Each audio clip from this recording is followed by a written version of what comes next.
Shop the Sherwin-Williams Memorial Day sale and get 30% off paints and stains May 16th through the 26th. With prices starting at $34.29, it's the perfect time to transform your space with color. Whether you're looking to revamp your bedroom, living room, or home office, we have you covered with bold hues, soothing neutrals, and everything in between. Shop the sale online or visit your neighborhood Sherwin-Williams store. Click the banner to learn more. Retail sales only. Some exclusions apply. See store for details. Memorial Day deals are here at Lowe's. Get up to 40% off select major appliances, including Samsung. Plus, save an extra $50 on every $500 you spend on select major appliances $396 or more. Like the Samsung Bespoke AI Laundry Combo, the largest capacity, fastest, all-in-one laundry combo available that washes and dries in one machine. Lowe's, we help, you save. Valid 5/15 through 6/18. Selection varies by location. Total savings varies based on purchase amount. See Lowe's.com for details. Blog Talk Radio.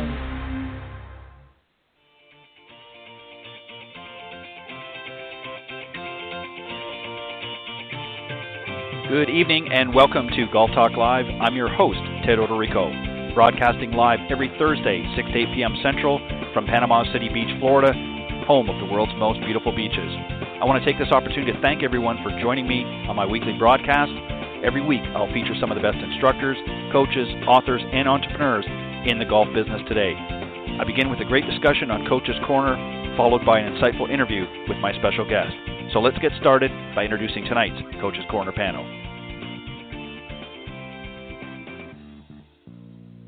All right, once again, good evening, everybody. I'm your host, Ted Odorico, and welcome to Golf Talk Live. I'm very excited to be here as always, and I'm looking forward to really having a great show again.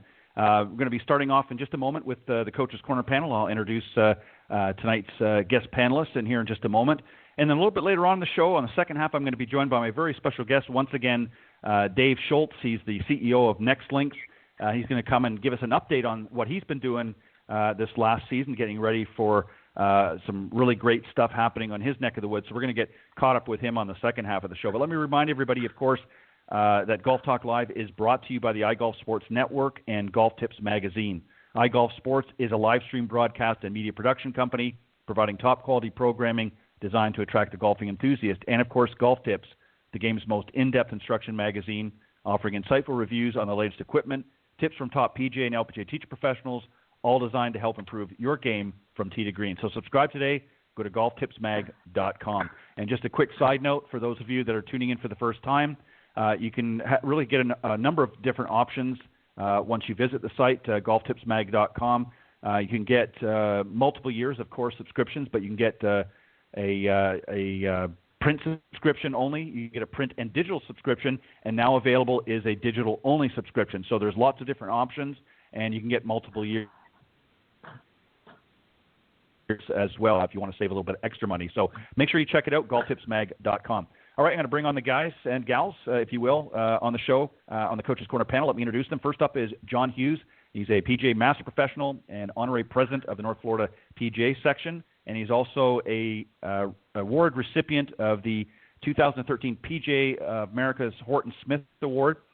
He's also a senior editor at Golf Tips Magazine, as well as one of the top 25 instructors, and he's also part of the Golf Tips advisory staff. Also joining on the panel is Jamie Leno-Zimron. She's an instructor, body worker, and consultant. She's also an Aikido 6th degree black belt.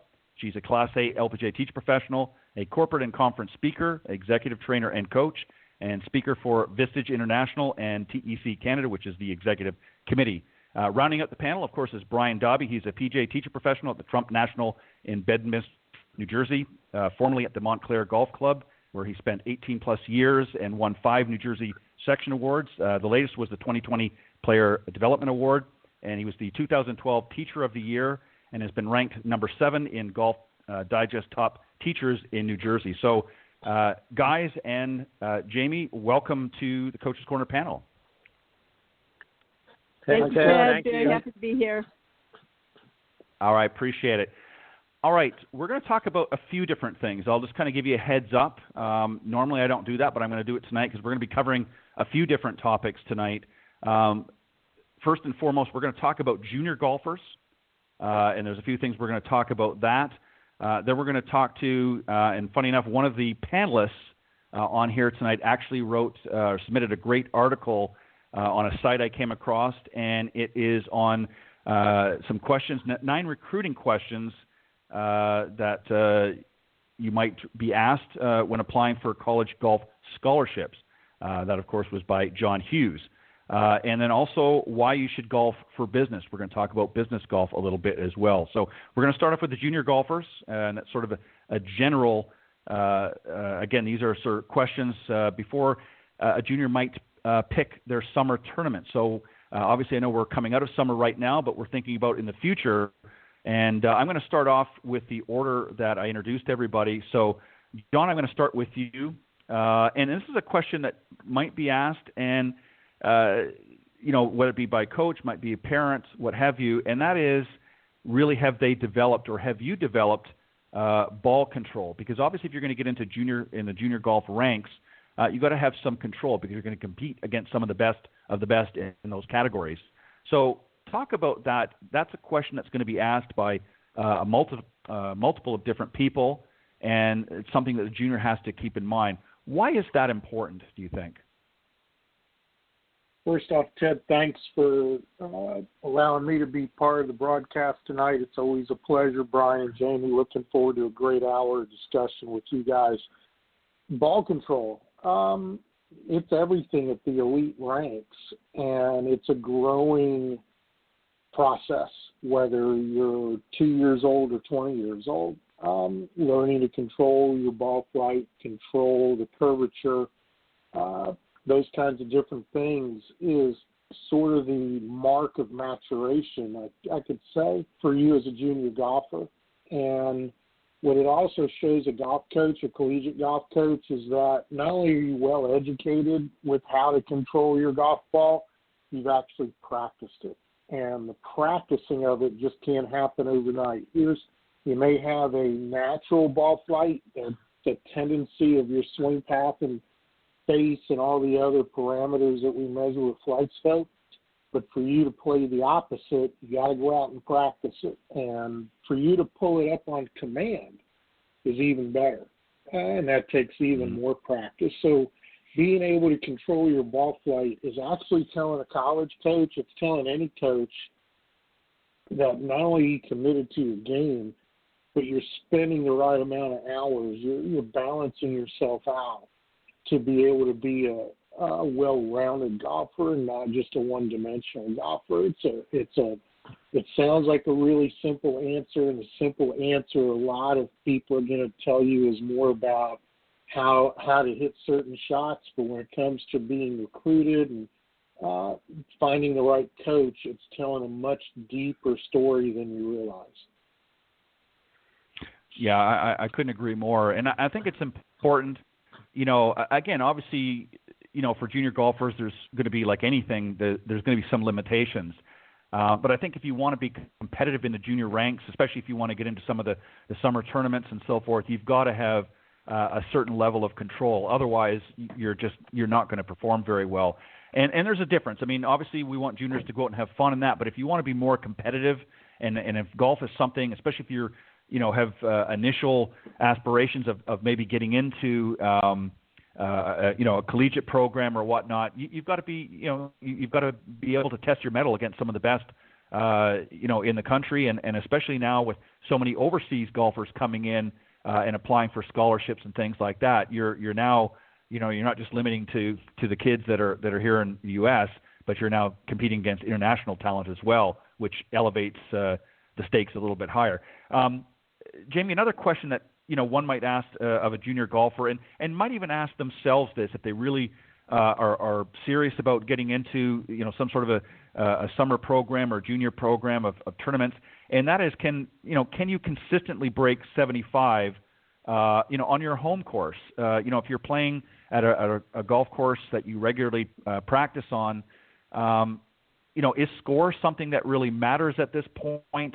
And if so, why? And if not, why not?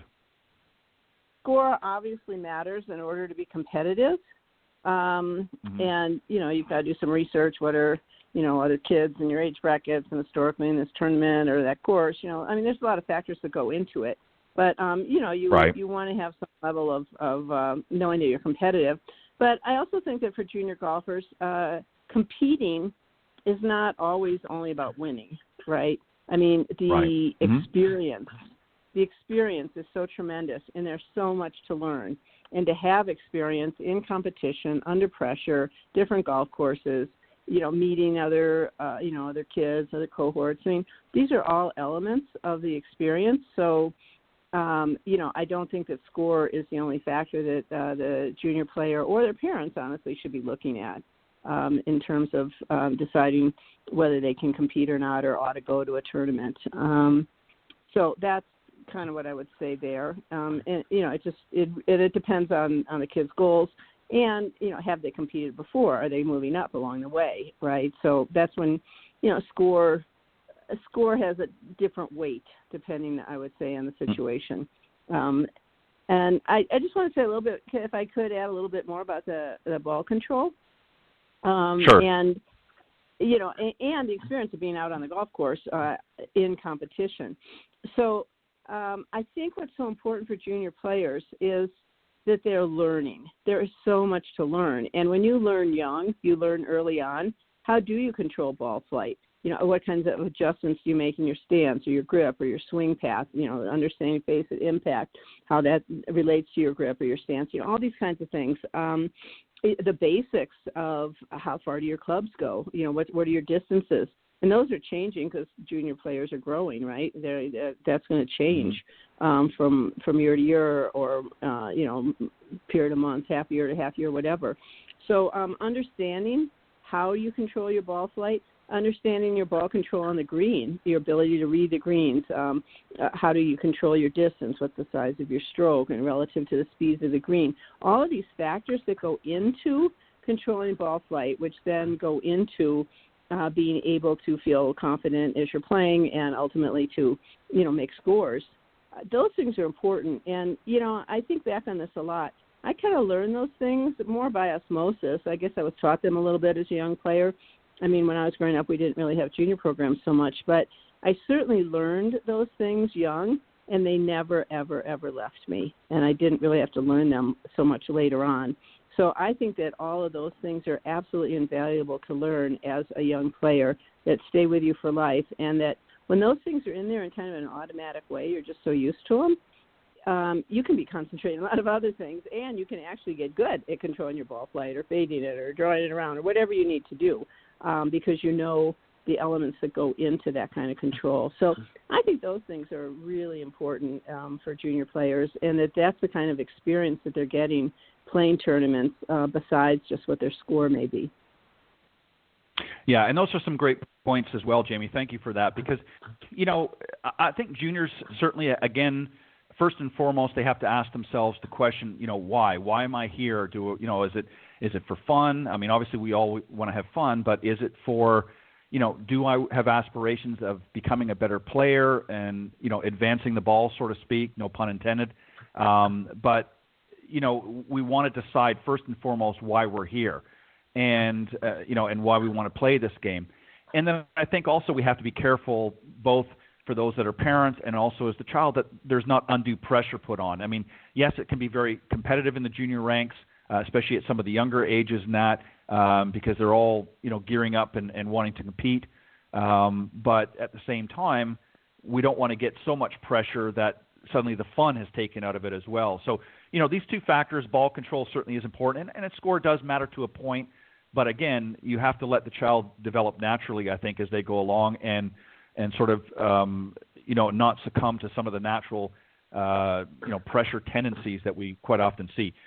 Brian, I want to kind of wrap up the junior golf here. And as I mentioned, these are sort of questions before we would get into a summer program. Of course, we're in fall and going to be heading into winter before too long. But putting the things in perspective, for a summer tournament schedule, as a junior, how do I make the most out of my summer? What do I need? What sort of a game plan do I need to put together that I get a good, solid balance of tournament play that's going to help, again, move that ball forward and also balance some of the other things, the practice time and so on, in order to be a well-rounded junior player? What do I need to do to make the most out of my summer? Well, Ted, first off, thanks for having me on the show again. It's great to hear John and Jamie. They covered so many great points. I learned just by listening to your guests myself. But I think when it comes to juniors and how they balance out their tournament schedule, I try to make sure my juniors have a balance of other things in their life too, because I don't want my juniors burning out.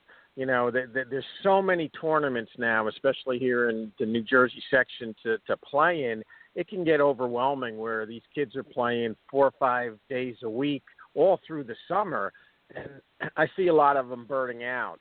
And I try to remind them, what else do you like to do? And I think that's part of the equation here, developing our junior players, especially doing other things, especially playing other sports if they have to. And I have a lot of players up here that do multiple sports, but they're still competitive when they play in their golf tournaments. So I look for the burnout factor before we get into playing so many events that it's just counterproductive sometimes for juniors. And then the other thing, just to go back what John and Jamie were talking about, I think junior players and parents need to understand the patience of this game and how long it takes to get good at it. And I think a lot of kids tend to get down on themselves when they don't play well in a tournament. And you have to remind them that, okay, you had a bad day, play in another event and work on, what went wrong and learn from it. But there's no timeline here. And I think because kids are trying to get into college or play college golf or whatever, they put this timeline on it, and that puts too much pressure on them instead of just enjoying the path they're on of learning. So I kind of stress those points, Ted, just so kids have a more balanced life and not overly competitive in these golf tournaments, if that makes sense. No, that makes perfect sense. And again, thank you, Brian, for that. I think it's critical for parents to understand that it really, you have to, and some might say, well, I don't want to leave it up to the child because they're kind of flighty and they're all over the place, and if I don't keep them, in a stricter schedule, then things are not going to get done. And there is a certain element of truth to that. We have to guide them. But the cold hard fact is it's always going to be up to the child if they choose to play or not. And if you get them into too regimented of a schedule or a practice session or both, then ultimately what ends up happening, Brian, as you touched on, is they get burnt out. Then they become frustrated because they're just not, things aren't happening. And suddenly the next thing you know, the golf clubs are collecting dust, and the last thing they want to do is go anywhere near a golf course. So I think you have to find a happy balance. If the child shows the initiative that they want to get out there and really give it a good go, then that's one thing. But again, don't be afraid to say, hey, let's not be too aggressive with the schedule. Let's move forward and see what is going to work best for you.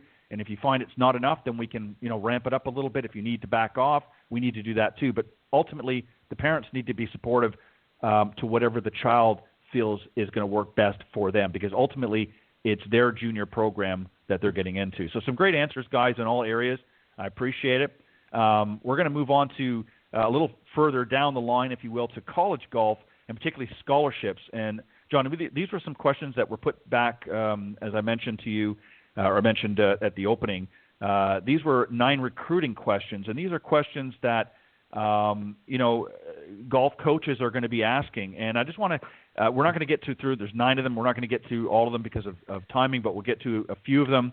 And the first one is who's helping you, John, make your college decision? This is a question that I think as a young person, and again, we're going to involve the parents, one of the first questions a coach will ask is about who is going to help you make your college selection decision. A lot of times coaches do this because they want to, it's partly strategy and also determining how they're going to recruit a potential student or athlete. So touch on that. Why is that important? Who's necessarily going to make or help and assist in the decision-making process? Well, you hit on a lot of the factors, why it's important, but ultimately it tells the coach how you're going about your thinking prior to being on your own and who you're mentors are, who you're going to for advice if things aren't going so well. And the coach is then able to reach out to your junior golf team, whether it's just your parents, it's a coach, it's a nutritionist, it's a physical fitness person, it's a teacher at school, it's the people you hang out with. I mean, there's tons of different people that influence a high school sophomore, junior, or senior to get to the point where they make a decision as to where they go to college and where they're going to play. And that coach is wanting to understand what that system and process is, who's involved, and who the key players are. Because those key players are most likely going to be with you at least through your freshman year, if not more. And the coach can then understand if this person's going to be a distraction, or if this particular process could be a distraction, or can it be a big bonus? And you sort of hit on it. How does your culture fit into the rest of the culture of the team? And how are these people on the team going about making other decisions?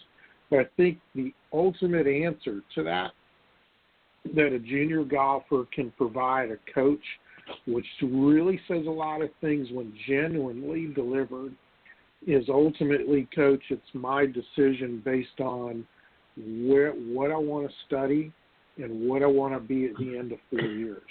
And I'm hoping that you, if I make the choice to go with you, that you're going to provide me that avenue. That's a really, really strong answer to a very open-ended, and sometimes people would look at that question as going, why do you want to know?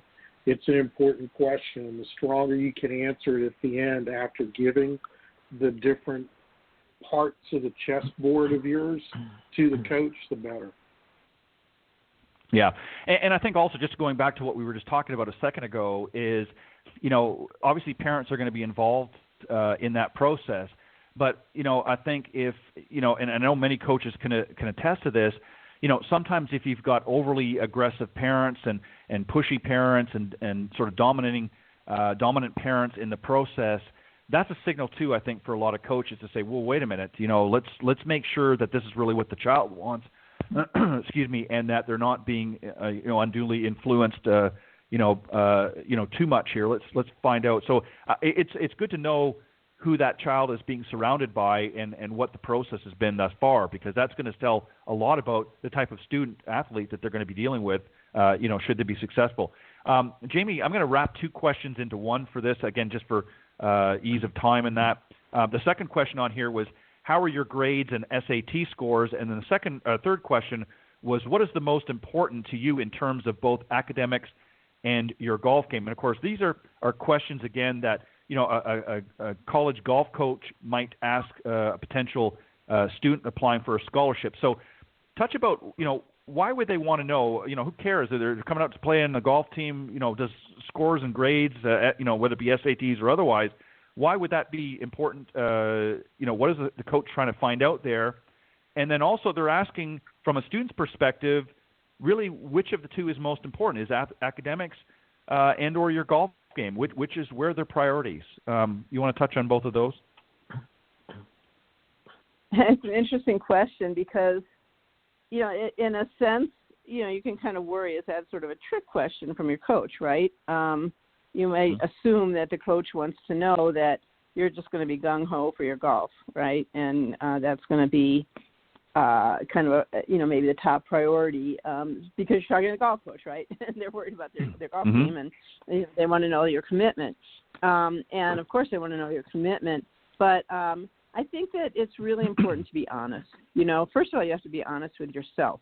And ideally, I think college experience of a student athlete is both of those things, where you can focus on your academics, what are your interests, your academic interests, potentially your career interests. Some young people really know, they're on a track. They want to become a doctor, an engineer, whatever it is they want to become, whatever they're studying, and really want to be committed to that. There are a few players who may be thinking very seriously about going on to the tour. That's a different situation.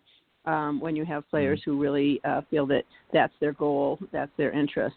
Some just are really wanting to have a great experience. They're good players. They may be much more interested in their career path than playing professional golf. So I think that those kinds of things need to be talked about between the coach or, in the recruitment process. I think that it's important for the, for the young person, the student themselves, to be really clear and to try to figure out what's the schedule going to be that's going to allow me to really devote to my studies and succeed there, as well as devote to my golf and succeed there. And to know that, as a student athlete, you're signing up for a very busy time and a committed time. And there may not be so much time for partying because, to accomplish both the academics and the golf or whatever the sport is really takes a ton of focus and a ton of time to be able to practice and to study. So I think the main thing is to be honest with yourself and to have honest conversations with the coach and the recruiters. And clearly it's important, though, that you're going to be committed to your golf and to the team and to the school. But I think that I actually think that most coaches want to know that you're there for your studies as well. Yeah, and I think just to add real quick on that, and again, you covered all the bases perfectly there, Jamie. And really, a lot of kids and particularly parents might that might be tuning in tonight.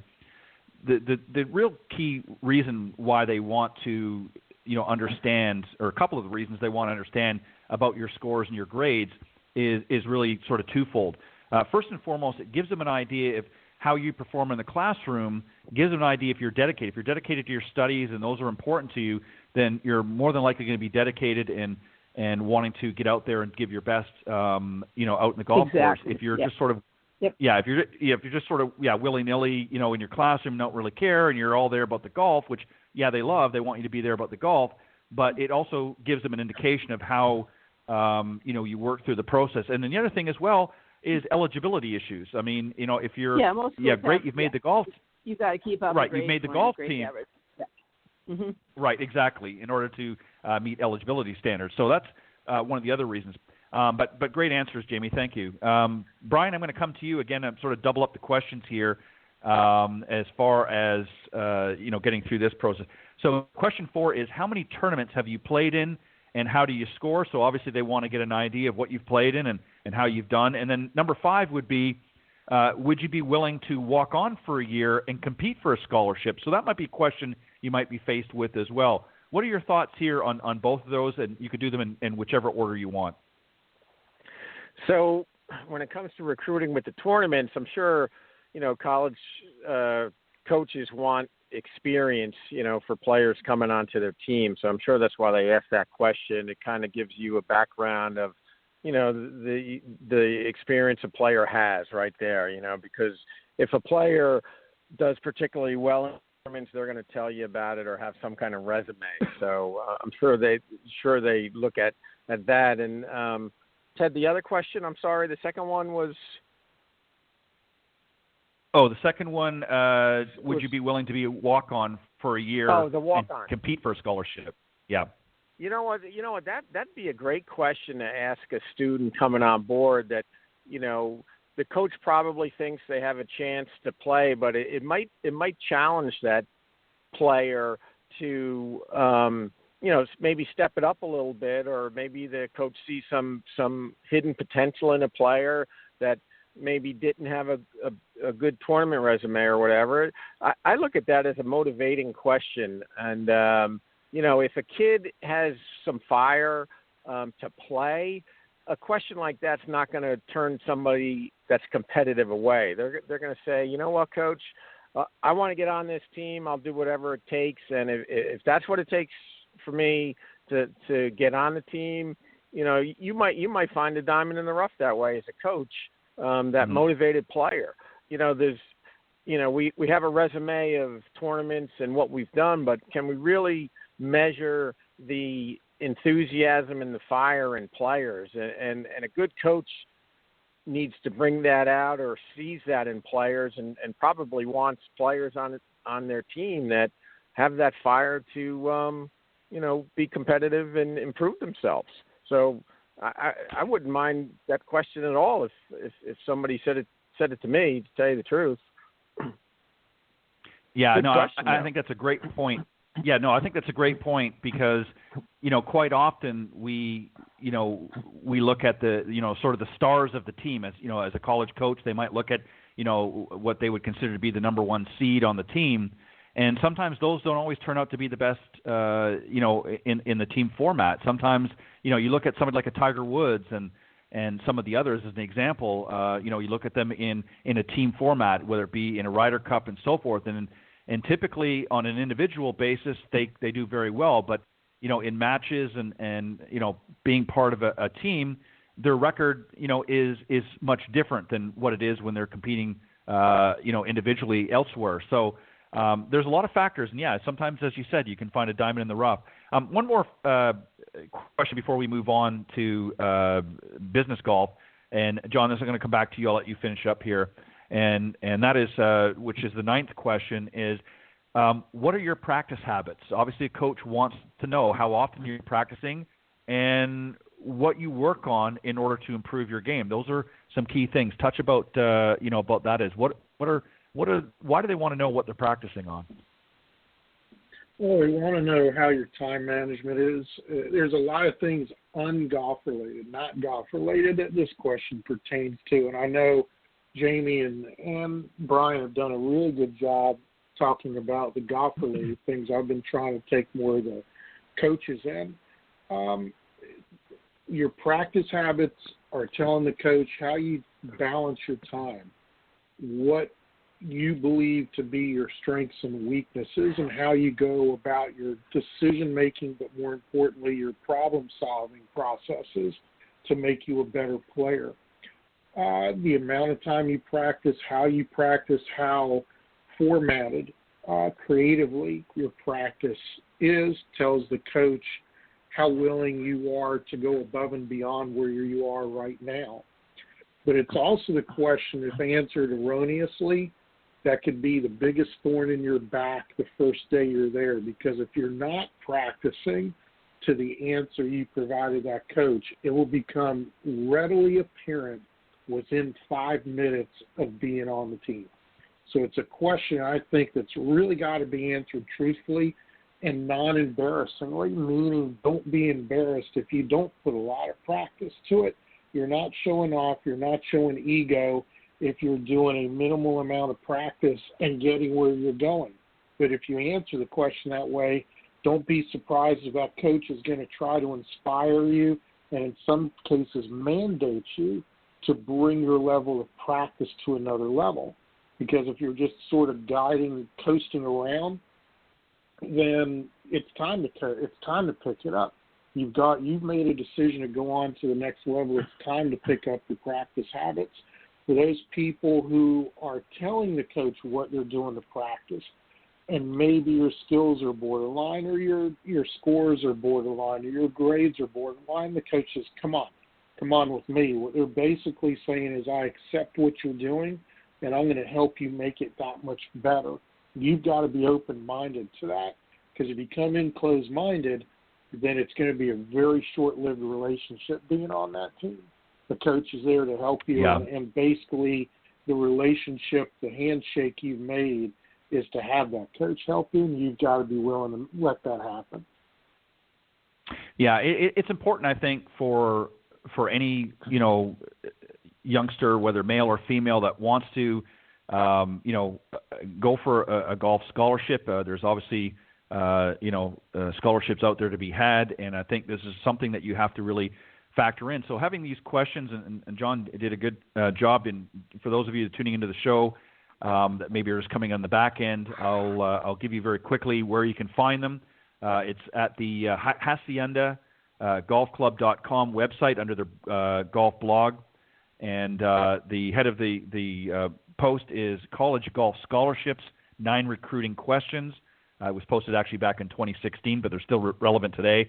We didn't get to them all, of course, but go and check it out after the show if you're a parent, or even if you're a student that's wanting. Those are some of the questions that you might be faced with by your college recruiter. So check them out. I think it's worthwhile, and that's at haciendagolfclub.com. All right, we're going to move on, and Jamie, I'm going to come to you to start things off, one of our experts on golf business. And let's talk about, and no particular order, but these are some of the things. Talk about why mixing golf and business creates such, number one, a huge potential for business in general, and how it helps with your networking. That was for Jamie, sorry. Jamie, I think you might be muted. Sorry. Yeah, I'm sorry. Yeah, I was on mute. No, that's okay. I was just laughing and saying there's so many things to say in response to this question. I could talk endlessly about business golf. I think, one of my signature programs is Where Business Meets the Green. Anyways, there's so many opportunities that golf presents. In the first place, golf has kind of been known as the business sport. And because you are spending a really significant period of time, 4, 5, 6 hours on the golf course, maybe the 19th hole, with people you want to work with, could be on a hiring issue, a deal issue. You are really spending time, quality time, substantial length of time, and playing a game, but a game that's so revealing about your personality, how you are getting along, what's the chemistry. I always call it the litmus test of golf. We learn so much about people, our potential working partners by playing with them.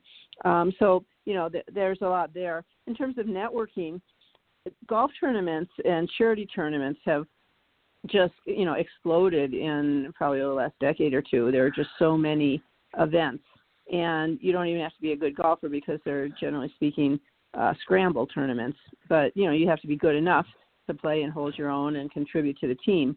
Again, the teamwork involved, the meeting people, of course, there's the, afterwards, the banquets and all this sort of thing. So, it tends to draw people who will have common interests around that charity or that, whatever that, fundraiser is for. So you're going to meet some like-minded people. You're going to meet business people. And again, I think anytime we get to meet people and have some meaningful interaction that's also fun, besides just kind of standing around at a mixer or a breakfast, it just takes that connection and that potential friendship or colleagueship to a new level. And golf affords that in so many, many ways. I could go on, but I just think that the opportunities are, they're not only are they plentiful, but they really have some special characteristics that make them especially valuable because of golf being the medium that is how we're getting together, in a business setting. Yeah, and well said. And I know you touched on quite a few different things, and we're going to expand on a couple of them here. But you're exactly right. You sort of help set the table, if you will. So Brian, one of the things in addition to obviously, developing a good potential network of not only friends but potential business associates, and being able to spend some quality time out there away from the typical office environment.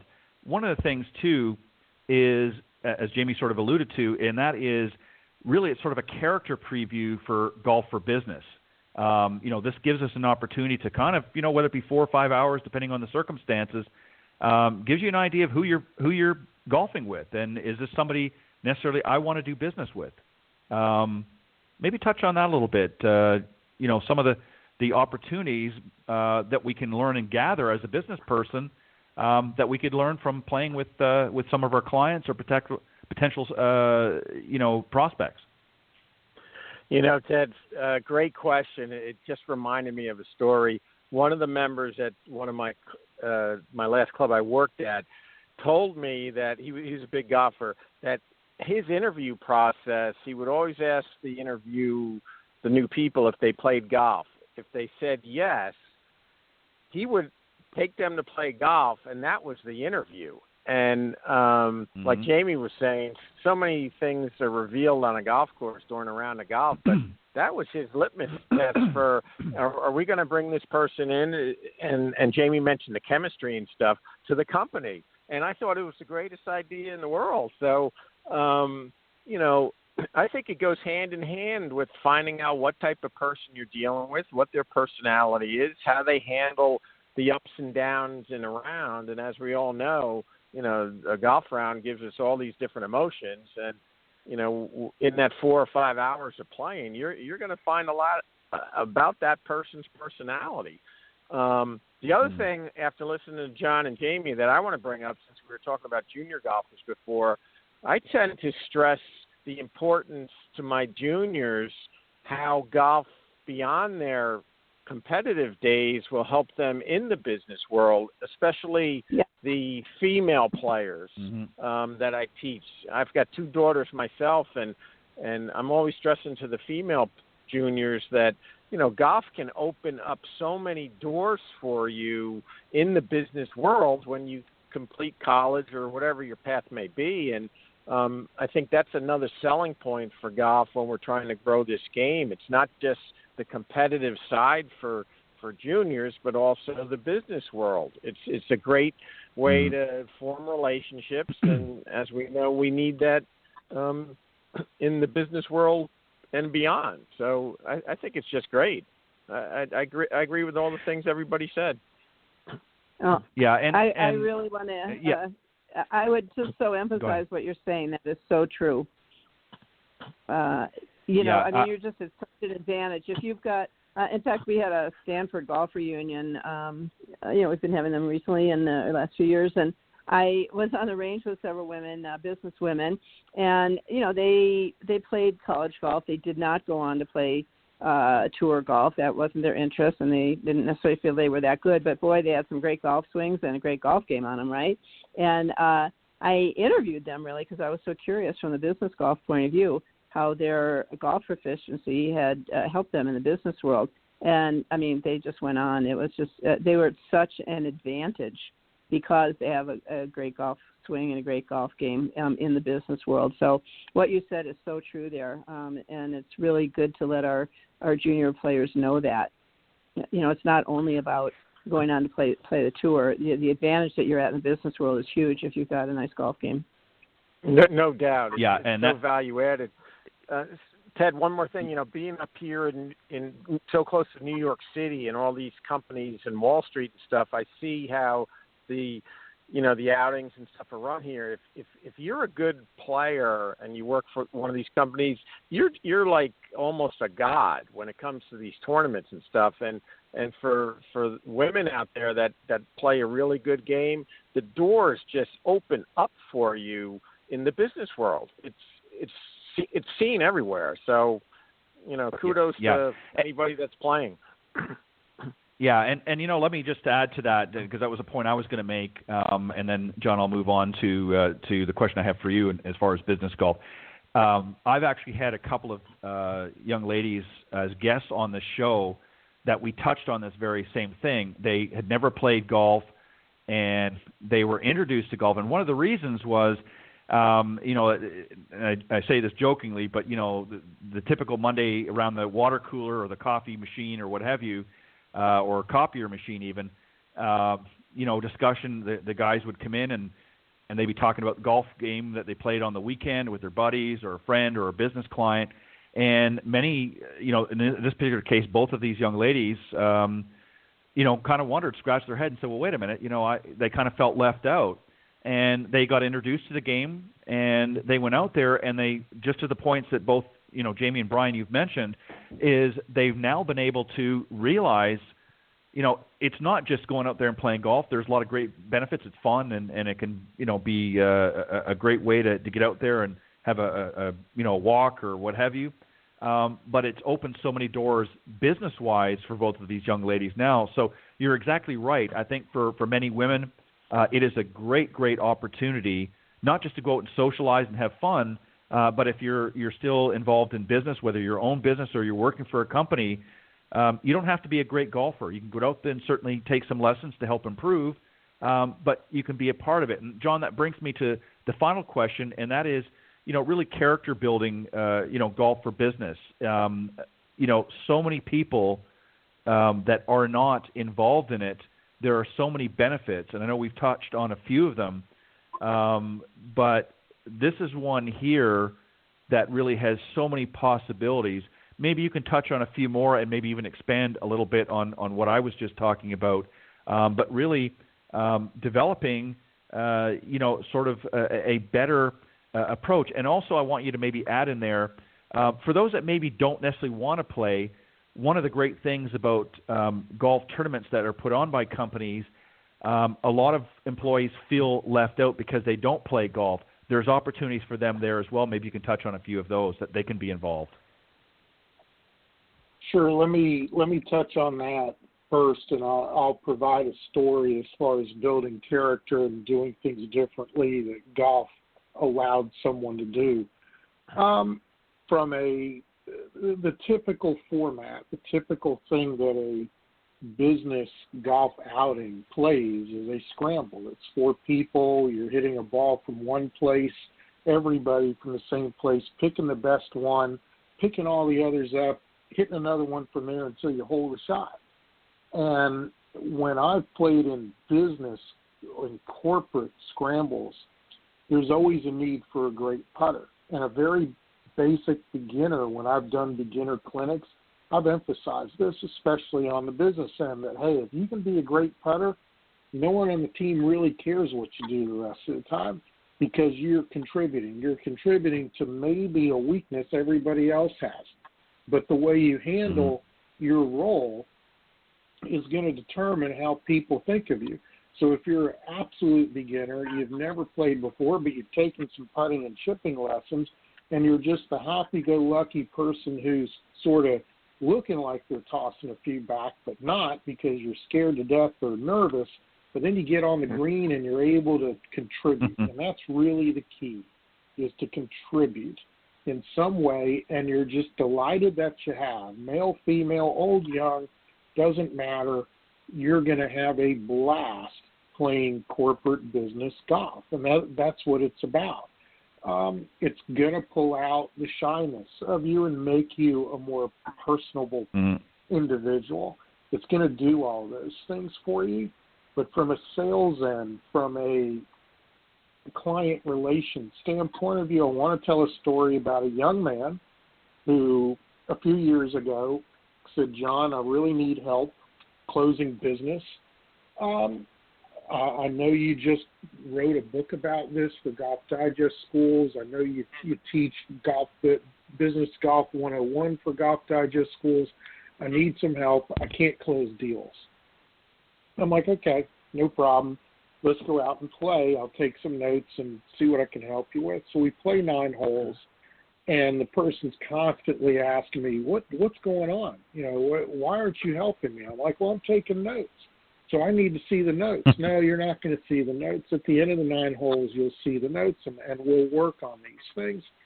And along the way, this person's doing a lot of crazy things, gyrations, telling me about all the sales he's lost on the golf course versus all the sales he's closed and so forth. So we get to the 10th hole, and I looked at him and I said, are you ready to find out how to do better business golf? He says, yes. I said, okay, you need to do 3 things right now. Turn your hat around, tuck your shirt in, and tie your shoes. And he looked at me like I was nuts. And I said, no, the way you present yourself is how people look at you. Do you play business golf this way? Well, not all the time was his answer. Not all the time. I said, great. Now it's time for me to tee off. Why don't you put yourself in this position on the tee box and keep your mouth shut? And he looked at me again and says, what do you mean? Well, the back 9, I gave him a lesson of how to handle yourself in a business situation, when to ask for the sale, when to close a sale, which is 2 different things. If it's a relationship building, just nurturing it and getting more out of it, how not to ask for the sale, but along the way, don't step in the line of the putt. Don't do this. Don't do that. Moral to the story, my brother, who is a regional manager for 3M, extended his sales 10 times in 1 year on the golf course, and to this day thanks me for it. And it was my brother, which is why I can tell this story and get away with some of the things I got away with. But at Golf Digest schools, I was just as blunt. So from a character standpoint of view, to look at yourself, examine yourself in the mirror, and carry that mirror with you while you play corporate golf. And imagine watching yourself, and what would you think of yourself as a business partner, as someone you want to hang around with? Because everybody on this panel and everybody I know that's entrepreneurial, who's a CEO, they don't want to do business with people they don't think they look like, think they act like, or have fun with. If you can't check those 3 boxes on the golf course, go find a new client. You know, you raise a really thank you. I'm sure your brother won't thank you, but no, thank he you for, he doesn't listen, sharing. So I'm not worried. Yeah, I'm going to save my coffee. But you know, let me just add one thing, and you are exactly right.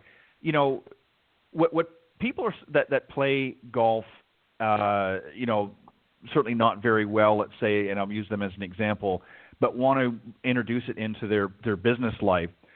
The one thing that they, first and foremost, that they need to understand is that most people, now I can't speak for everybody, but most people that you're going to play with really do not care how great of a golfer you are. If they're meeting you in a sort of a casual business environment on the golf course, yes, it would be great if you're a great player, if you're, you know, playing in some sort of a scramble, but truthfully, they're more interested in how you are as a person and how you conduct yourself, far more whether you can hit it 300 yards down the middle of the fairway. You know, that's icing on the cake. But you're right. How you present yourself on that golf course is from a seller's perspective.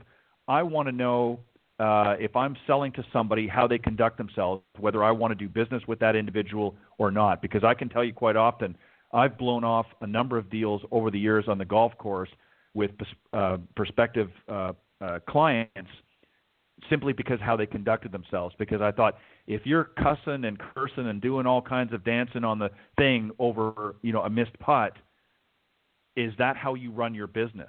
And do I want to be in business with you? So you're exactly right in your analogy and making some of those changes.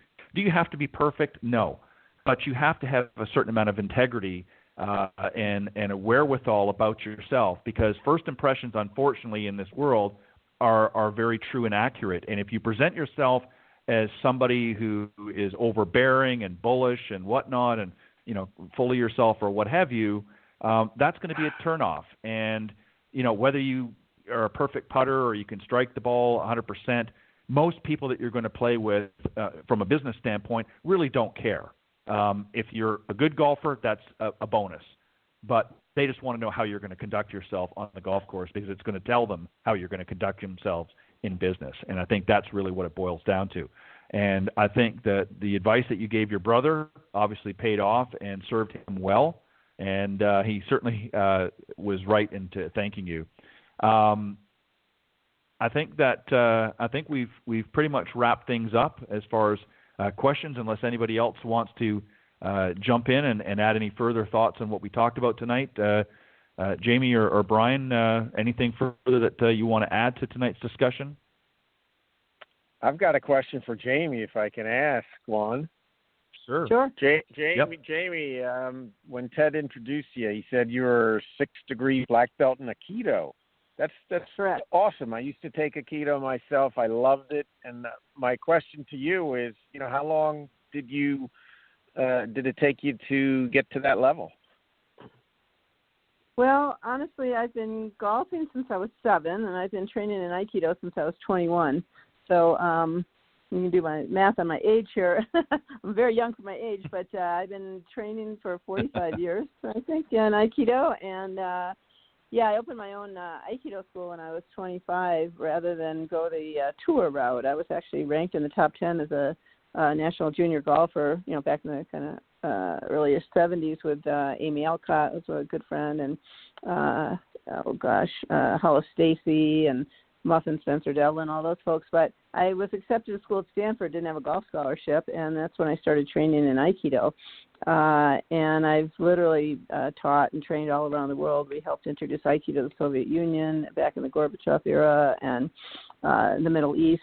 And I got back to golf when I was living in San Diego about 20, 25 years ago, and created Ki Golf, which blends Aikido, golf, martial arts principles, centering, balance, a lot of different things. And I'm also a psychologist, so there's kind of it's a very holistic approach from a physical, mental, emotional, spiritual point of view to golf, to the game of golf. And I joined the LPGA as a teaching professional around the year 2000. It's been a really interesting path, and blending them has really been just wonderful, fascinating. I do a lot of golf mastery schools and, just all kinds of things, blending That's great. martial arts mastery principles with golf. That's all. So thanks for asking. That's going to be my second question. My second question was going to be, do you blend the two with golf? And you said you did. That's awesome. I think it's great. Yeah. It'd be fun to, maybe we can talk offline. It'd be fun to connect with you about that. Mm-hmm. Sure. Yeah. And it's interesting. Thank you for asking that, Brian, because I think it's really good to I think most folks don't realize that golf can be utilized with so many different and integrated with so many other things in our lives.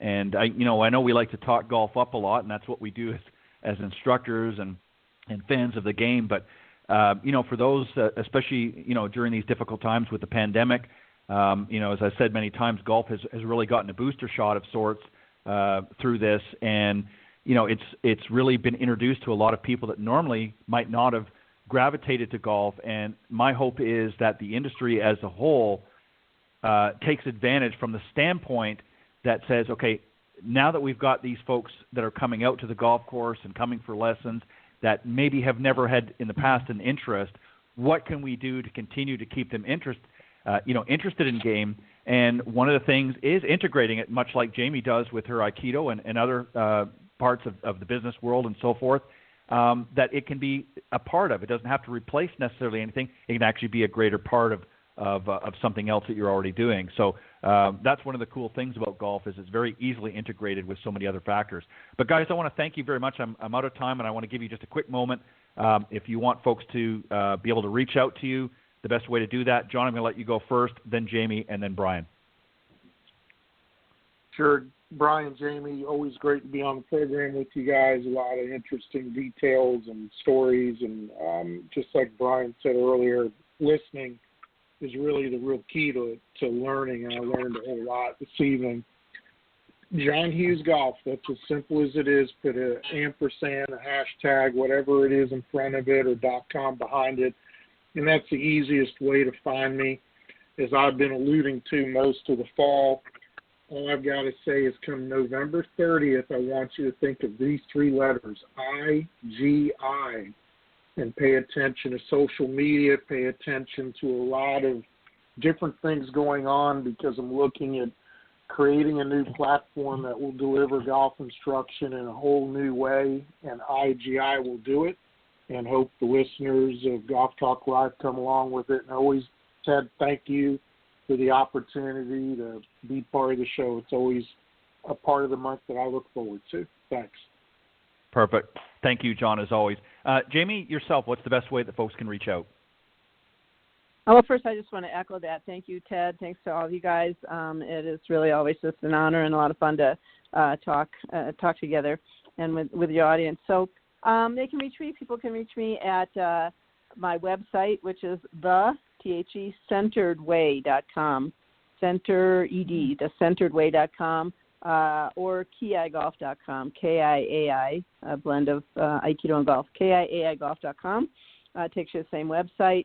And Facebook and LinkedIn are good places to find me, Jamie Leno Zimron. And I always say I am very happy to talk. So we'll give a phone call, 760-492-GOLF, GOLF 4653. I do return calls, answer calls, and love to talk to folks. And I offer virtual lessons. I've been doing even virtually golf mastery schools and business golf seminars. So where business meets the green, a lot of peak performance stuff, stress management, and I'm just happy to work with folks. So thank you so much for the opportunity. Thank you, Jamie, as always, and I can attest to the fact that she does take phone calls, so that's a plus for sure. Thank you, as always, Jamie. Brian, go ahead. Let the folks know the best way they can reach out for you.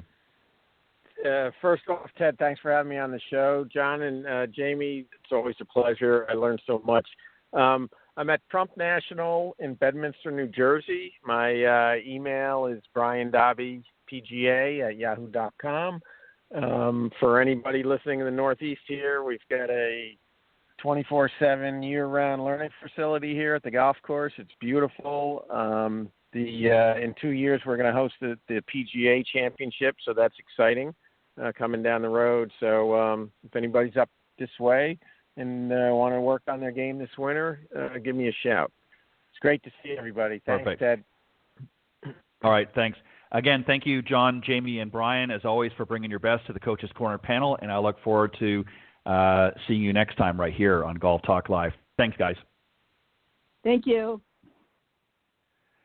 All right, that was the panel. John Hughes, Brian Dobby, and Jamie Leno-Zimron on the Coach's Corner panel tonight. And just a quick reminder for those of you just tuning into the broadcast, we are live every Thursday evening from 6 to 8 p.m. Central here on the blogtalkradio.com network.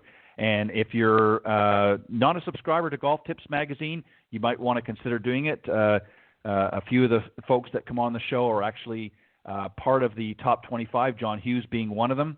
And some of the others that are on the Golf Talk Live are participants and helping to contribute to Golf Tips Magazine. So go to golftipsmag.com and you can subscribe today. You can get the 6 issues. The annual subscription is $14.97, or you can get multiple years, I believe, for $22 for a printed subscription.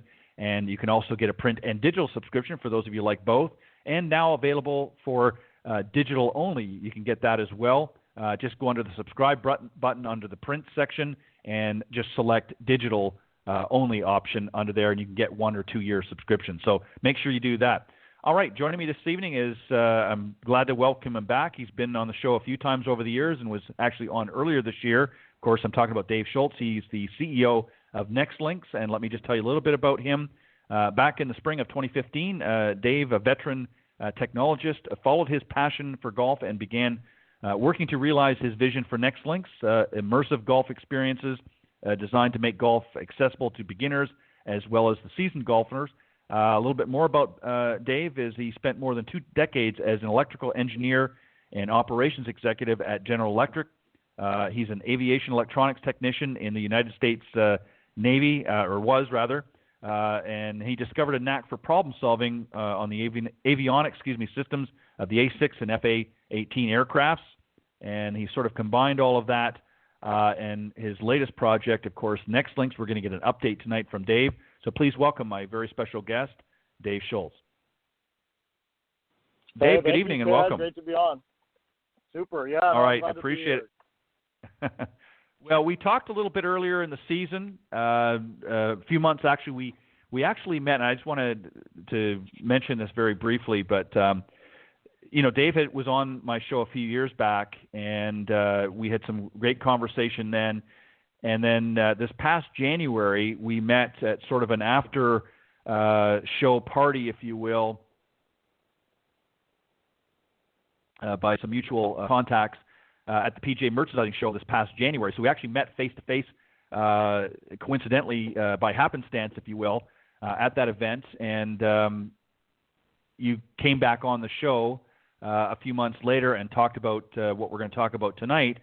But fast forwarding a little bit further, despite all that's gone on with COVID and all of the other stuff that we've been dealing with, you've got some pretty exciting news to share with us on the show about some of the venues. So first off, let's back up a little bit. Let's tell what Nextlinks is and really what your vision was, and then you can kind of share some of the news about what's taken place this year.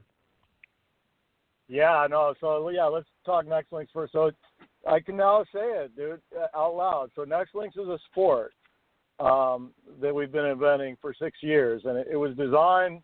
Like, I recognized Topgolf, as a culture change for the masses, and it turns out now that we know that that's exactly what's happening, because the ratio of people that go there are 50% golfers, and in real life there's only 10% golfers, right? So for years now there's this new model that's been drawing in this half golf, half not golf audience into having fun. And when I saw that, 6 years ago when I still had a real job, I just said, wow, that's going to trigger a lot of change, but there's not enough behind it, right? So I started thinking about how do you lead people forward, really into the game of golf. And then, started thinking about golf is now I can say it in square feet, but a golf course is more than 4 million square feet, right? So you wonder why golf is an exclusive sport. Well, our sport plays on a 72-foot long by 16-foot wide playing field. And we can do a lot more than that, but that's at the end of the day, we've created now, so it's in the market in a putting form. But the next form is going to be to add the golf simulator to the ends of the same exact footprint, right? So it's the same 72 by 16, but now you have a simulator screen on each end. And now we've got this new playing field that involves 2 simulators and about a 50-foot span of finely contoured putting between them. And so what we've been doing for 6 years is writing software to, activate that playing field in a number of different ways. And now we have a sport, which is what, so we've got a game called the Nextlinks Challenge. So these are all putting games right now, but like I said, we're ready to take orders on the next level too. We've already done all that development, so it's really fun.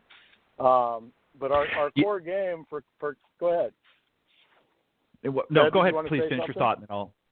Yeah, go ahead and finish your thought, Dave, and then I'll jump in. Yeah, so basically we've got putting games that are activated by spotlights that come down from the sky, and one tells you where to put your ball, and the other shines a blob of light over an existing cup that's already there, a real one, and that becomes your tee box and your flag stick. And so you eliminate the need for flag numbers and flag sticks, and you're using light to basically direct people around a putting green. And so the core game is the Nextlinks Challenge, and that's like, I tell people all the time, I said, that's our competitive nugget. So a match of Nextlinks, right? So when you talk about a sport, how do you compete? How do you win? So our putting game is an 18-par game. So there's 9 putts, and right now on our small game, it's all 2 putts. But the small game plays on a 36 by 16 area. So the big game is going to play, and it's going to have 2 3-putts that are going to be like 60-foot long putts, and it's going to have 2 1-putts that are like 10, 15-foot birdie putts, right, that you should make. And then it's going to have 4 2-putts that are 15 to 35-foot putts. And because we've written all this software, we basically can embed that game into a putting green, and it's there whenever you need it, and you just call it up with light beams, right? So that becomes, that's like a 15-minute set, right? If you think of it, I always use tennis as the analogy because I like to compete at tennis. It takes an hour, hour and a half.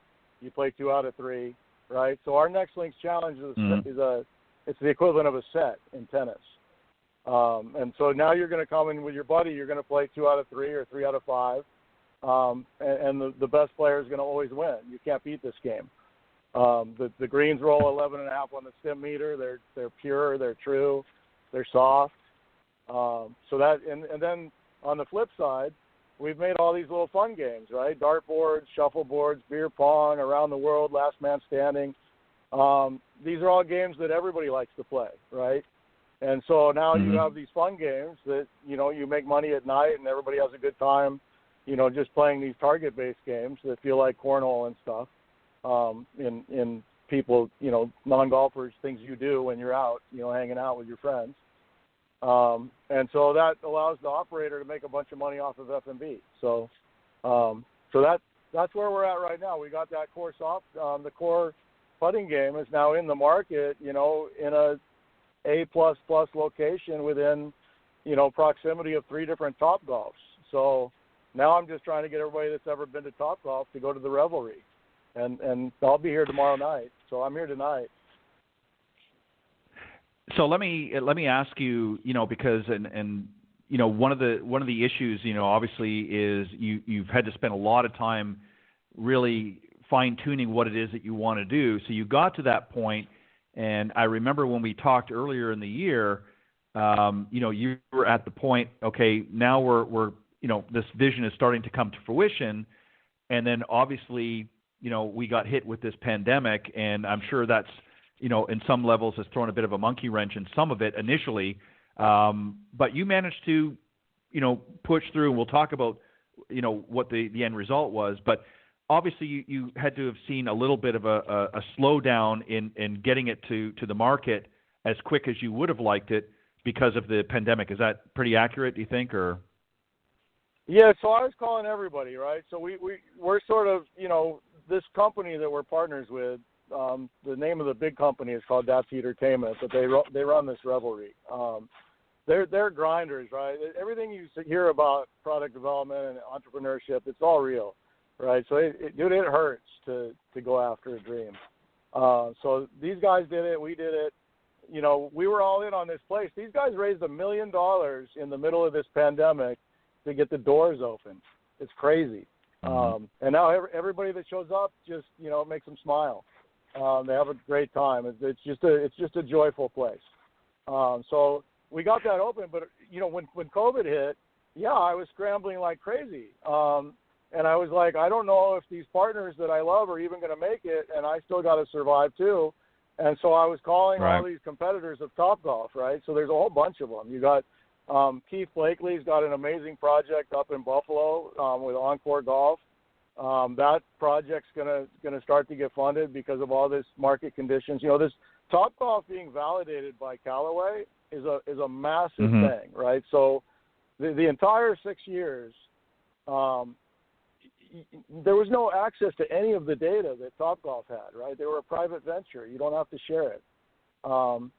Now they had to disclose as part of the SEC filing. And so now all these things that I've been talking about in terms of the market conditions are now, they're out in the open. So that part's gone. And then on top of that, we did get this place open, and so now our product's sitting there, and I know it's gold because we've been developing it for 6 years, right? We've always known, we knew we had something special. Right. But so now I know all these other people. So let me just go through them real quick because it's really special what's going on, right? So you got Flying T that started in Oklahoma. Now it's run by a different group, but an amazing guy named John Volbrecht started that. That was running when I started my journey. Now they've got another business of their own called Flight, and then they're starting to take off. You got Mike Gibbons up in the Northwest who has this amazing driving range, and he started a company. He took this driving range he'd been running for, 20 years and converted it into a social driving range. And now he's halfway done with that project, and that's going to get going again. And then, like I said, Keith's got a great project up in Buffalo. There's all kinds of people looking to get in this market. And now we've got the ability to land a core sport, to help these venues succeed. And so that's what I'm looking forward to doing is getting our product into the market. We needed a foundation, right? If you're going to create a sport, there was no other way but to get it inside of these venues that were popping up. And that was my years long journey to try and get Topgolf to pay attention to me, is just to kind of say, look, I've got something that's complementary and I think it'll help. And this is no fault of Topgolf, right? They're growing like a beast. They got their own lane, dude. I don't look around when I'm on my own, right? So it turns out though there's a lot of businesses out there that have been seeing this market and getting geared up for it. And this Callaway announcement is going to open up the coffers on funding for various projects, right? And so it's going to be really exciting to watch what happens. And so all of this happened during COVID, right? For Nextlinks, the business, COVID was the best thing that could have ever happened, right? We were just right on the finish line. We didn't have any product in the actual market, so we weren't hurt by the downturn. We'd already moved out of all our brick and mortar because we're, starving entrepreneurs. And so we're sitting here with no overhead and a ton of value. And now, we've got the Revelry, which is clearly going to be a sensation, and it has the effect of, golfers that are going to come with their non-golfers are going to have, they're going to be left with that satisfaction of competing, which is something you're missing right now sometimes. And it's got to get fixed, right, in all these models. But golfers don't always leave entirely satisfied when they go to one of these entertainment centers. And so the non-golfer, putting is the most approachable thing you could ever do, right? But nobody ever figured out how to make money off it in the right way, and that's what Nextlinks is all about. You raised a ton of them, but some really interesting points. And, let me just go back for just a second. When this pandemic hit, and I've said this many times over the last, particularly a few shows, but the last few months, is golf really, despite, and again, I make no light of the tragedy that struck many of the listeners out there with this pandemic. Many lives have certainly been lost, and families have had some difficulties. But golf was one of the very few industries that actually really got, as I put it, almost a booster shot in the arm. Because again, with sort of the, as I've said before, with the built-in model of social distancing by nature, golf was able to carry on and actually expand in many ways. So, when you have a situation like this, people that are in a financial strength position look for ways to diversify what they're doing, and golf being one of the only few areas or lanes, if you will, to travel in, created many of these opportunities for not only companies that were existing but new ventures as well. And you're exactly right. I look at this as the same way, and again, I make no light of it. For myself personally, as difficult as this time has been, it has certainly opened up many doors for me as well. And one of the things that I want to mention that you pointed out about Nextlinks, which is really nice, because you really emphasized a number of times, not just for golfers but non-golfers. One of the biggest criticisms I think that a lot of non-golfers have had is golf, as you know, Dave, is a difficult game, and golf has struggled for many years to find an entry point to get those non-golfers interested. And certainly it started with organizations like Topgolf and that to get people out there.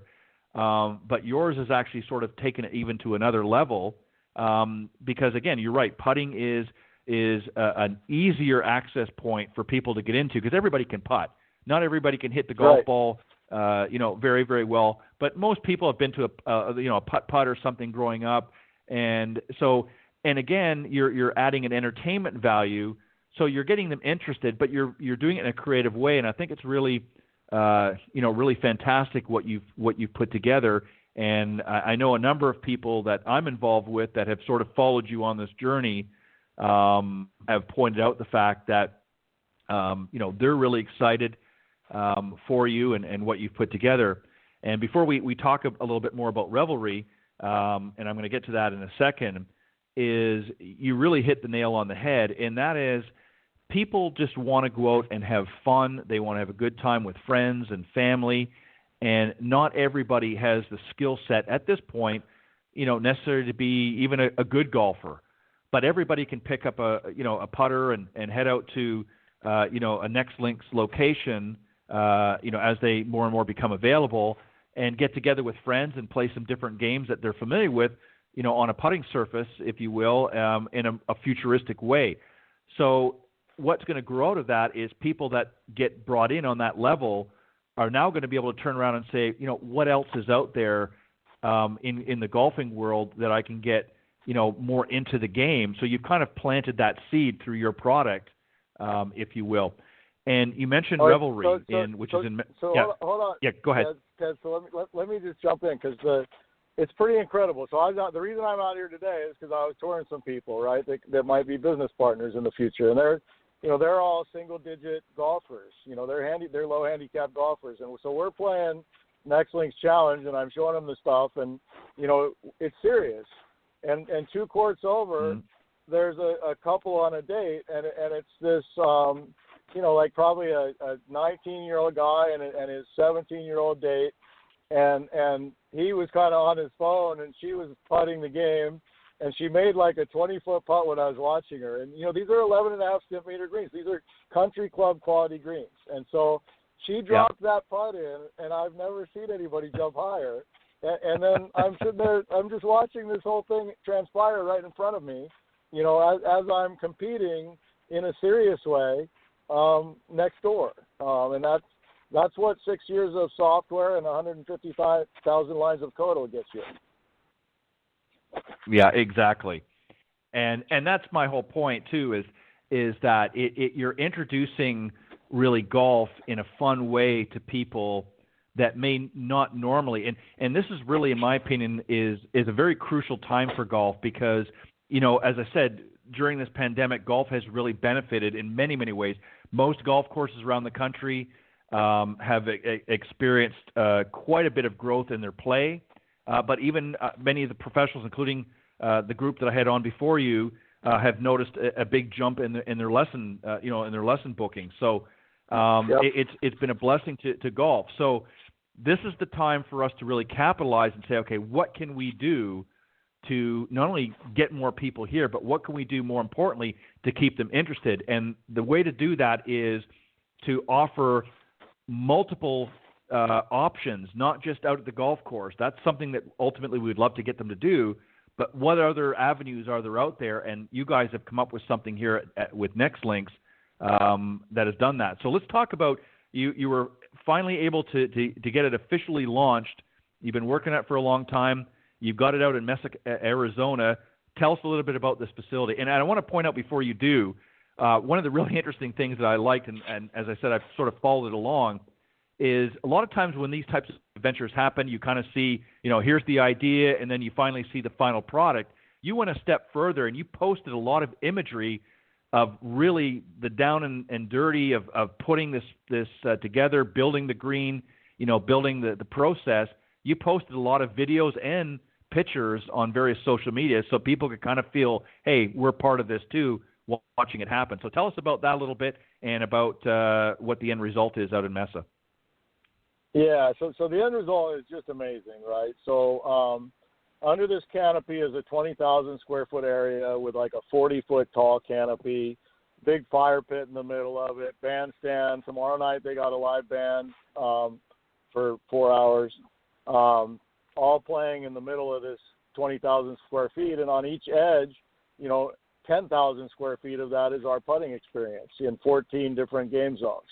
So tomorrow night it's going to be really hopping. So one of the things that's neat about grinding together, right, is so we've been writing software for 6 years to control these entertainment spotlights because that's how these games work. And so as we were getting closer to opening, I realized they didn't have as much entertainment lighting under the canopy, right? We had it planned and we just couldn't afford it. And so I had actually added an extra light into our game that we're not really, it didn't have as much value as I thought it might. So we had this extra spotlight. And, I told the guys here at Revelry, I said, you ought to just use those. And they said, well, we can't because you need to have a lighting expert and these, lighting boards and all this equipment. I'm like, no, we've been writing software for years. I said, so I had my software developer, I said, just put all those extra lights in a new zone that is like a game zone, and we'll call it the entertainment lighting zone. And so now whenever you flip the switch on the venue here, all the peripheral ambiance turns on with the Nextlinks game. And now these guys don't have to have a lighting operator, right, for their concert. They've got this sort of concert feel that's going on all the time that's created by our stuff and our work. And it, so it's those kinds of, shared stories that are pretty neat. And so the result right now is about 42,000 square feet of that is open. So they've got an indoor 20,000 square feet as well that's loaded with 21 screens so that they're monetizing a couple of different ways. One concept they call the box bar, where you just come in here and, sit in this big screen and watch your favorite sports game while you eat and pay a little reservation fee for that. And it's actually turning out to be pretty popular because it's really isolated. This is a big place, and even with COVID restrictions, it's open for 1,500 people. 1,500. So, 750. So 1,500 is the capacity at normal. So it's open for 750 right now. 500 under the canopy, 250 indoors. So they've also got this shooting range software that's used by like police academies and these realistic feeling guns that give you that adrenaline rush. So that's why, this is just different than anything anybody had ever had. The reason I kind of poke on the Topgolf audience is because I know that they've got this 50-50 mix of golfers, non-golfers, and we've got this golf thing. But what we don't have is the driving range part of it. And I think that people that love that adrenaline rush of whacking the ball will really get a kick out of these gun games too. And then the food is absolutely the food is absolutely spectacular. They've got chefs that have been working in the local area for years. You know, one of the president is a guy named Mike Marandino who owns 2 pizza restaurants in town called Crust, and you know he's been real successful with those. And Entertainment, you know, brought him in to really sharpen the pencil on, you know, how to run a large scale F&B operation. And they've got a couple of chefs that, you know, have been working with them for years and years now. They've got another location across town as well that they've been running for a few years. So this is sort of the culmination of all that. And it just feels good, man. It's like, you know, it's called the Revelry because it sort of has this festival experience. They have a arcade with all these 70s video games, you know, asteroids and all these other things. And they've got, you know, separation walls between each one of them now because of COVID. So they've got little 6-foot spacers that they put up between each group at the bar so that, you know, they keep the distancing that way. And then our games are naturally distanced and they're in an open air environment. So, you know, even in this COVID world where it's really tough to, you know, people are nervous about going out, me included, because you just don't want to bring anything home. You always got to kind of act like you have it. But, you know, I've been masked up all day, but I'm in this open air environment and I'm having a good time. And you know, that's what we're going to see happen at the Revelry here over the next few weeks. And it's just going to be fun watching it get more and more popular because, you know, when you have the goods, right, the people are going to find you and they're going to love it. Well, and the truth of the matter is, you know, that people are looking for something different, you know, for entertainment value. And the golf industry, again, you know, has for many, many years has limited themselves, you know, to the typical country club memberships. And of course, you know, we've had resort golf and so forth come along, you know, for decades as well. But the truth of the matter is, Dave, that for a long time, a lot of people have kind of felt isolated from the game because they're not a tour player, so they don't have that ability. Maybe they can't afford a country club, and they want something different. And what you're offering, and obviously, you know, is now available at the Revelry, is you're offering some exposure to golf, but at the same time, you're adding a lot of other components, you know, live music, you know, and other games within the game, if you will, that people can utilize and gravitate to, all while learning and understanding a little bit more about golf and doing it in a fun, entertaining environment. You know, I remember, you know, going back very quickly to Topgolf, you know, I remember being out in Las Vegas, and of course at the MGM Grand, Topgolf is connected in the back.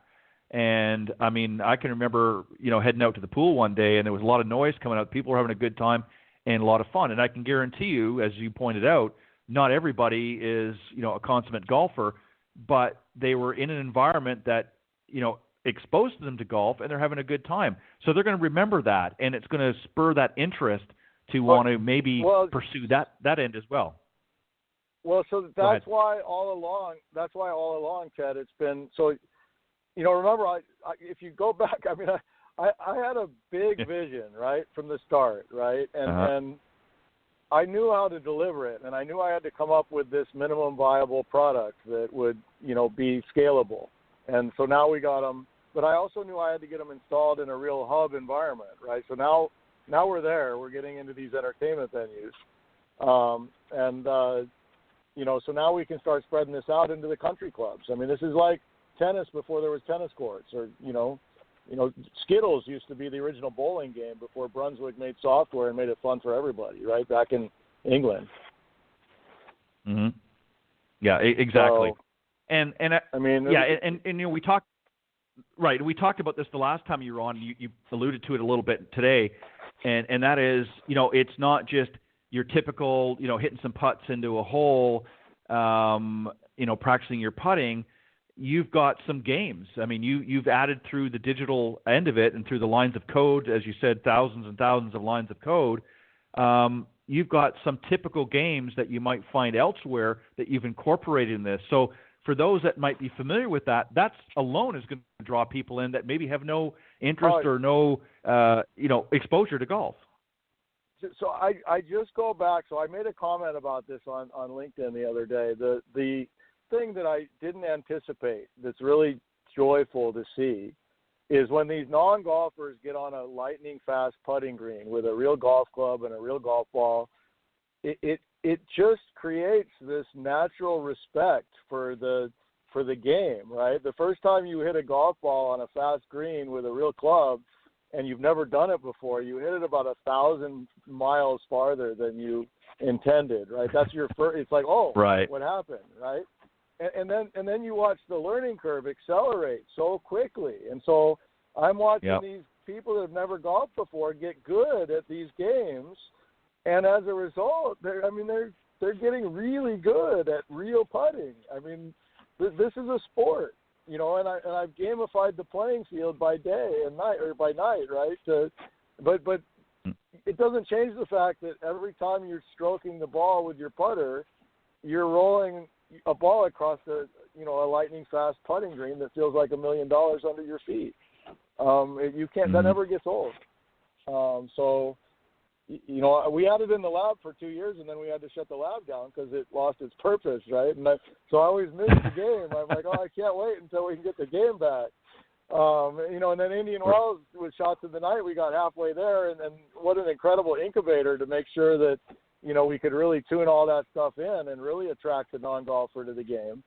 And then we needed a real anchor, right? Because now I want to sell 1 million of these things, right? So there's no reason there shouldn't be one of these in every country club in the country, right? They're under $100,000. Our tech is only $24,000 a zone, so it's just like buying a launch monitor, right? High-end launch monitor, but it creates all the games, and now if you already have a putting surface, that's your only expense. You got to have a place for us to mount them, right? So we're going to give you a spec sheet and say, give us this so we can plug them in, but when you do the math, right? So this 72 by 16 lane, under $100,000, it rents easily that whole lane for $100 an hour when you're at nighttime, right? You got 20 people in there. It's $5 a person per hour. So let's say you could only keep it busy for 4 nights a week, 5 hours a night. That's 20 hours. That's $2,000 a week. That's $100,004 a year, right? So you just got revenue back right there on 4 nights a week, 5 hours a night. And I'm going to fill this thing up all day long. So the Nextlinks mission now is to start creating the tournaments and the league play, right? So, and adding more content, right? So now we've got this playing field that's perfect, and it's the right size, and it advances, everything that's ever existed to a new level. And so now you're going to have DraftKings wanting to put their gambling software on our putting green, and we're going to say, sure, just plug in right through our operating system. That's what we did it for, right? Now you're going to have other screen game people that are just making screen games, like all of them, that if they can just plug right in and create games on our field. And we're kind of like an iPhone, right? And our software is like the platform that you got to tie into, and our playing field is the iPhone, because two simulators with a 50-foot span of putting between them. Just think about how much fun you can have inventing games, knowing that we can point to any place on that putting green to start the player with their next shot when they come out of the screen games, right? That's the core of our patent right there. That and the skill-based differentiation. Yeah, it's amazing, really, when you think about it. Tell us a little bit about Indian Wells, Shots in the Dark, talk a little bit more about that. Sorry, in the night. I apologize. Yeah, I'm sorry. Shots in the Night. Tell us a little bit about that. It was. Go ahead. Sorry. No, I'm done. Go ahead. It was originally going to be Shots in the Dark. That's why I was laughing. But they couldn't get the when Steve Rosen is the general manager there, and he's the visionary that really made everything happen for Nextlinks, right? We were stuck in a lab, and if we didn't find a place to bring our efforts forward with real people, right? We saw it in the lab. We knew we had an attraction, but how on earth do you get somebody to spend money with you when it's not cheap to introduce something that's never been introduced before? And that's the role the city of Indian Wells played with us. And Steve Rosen is the mastermind there. He's a GM that works for Troon.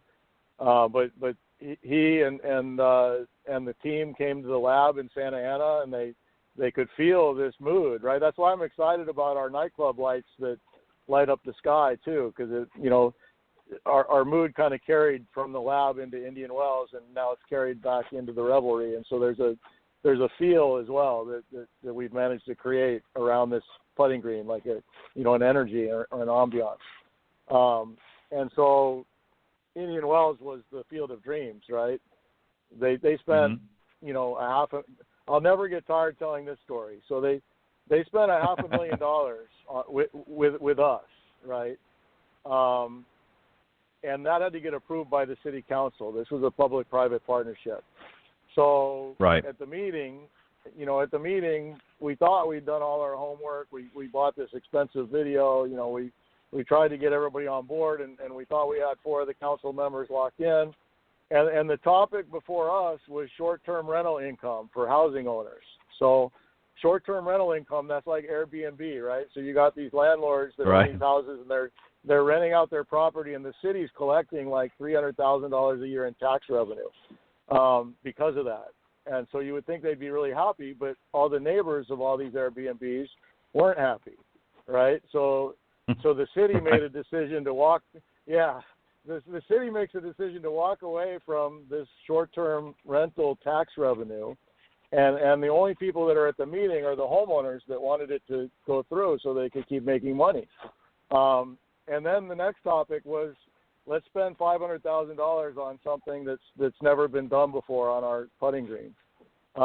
We had a guy get up from the audience, so it went pretty well until they opened it up for audience, and a guy got up and just started screaming at the council about what idiots they were for betting on a company that's never done anything.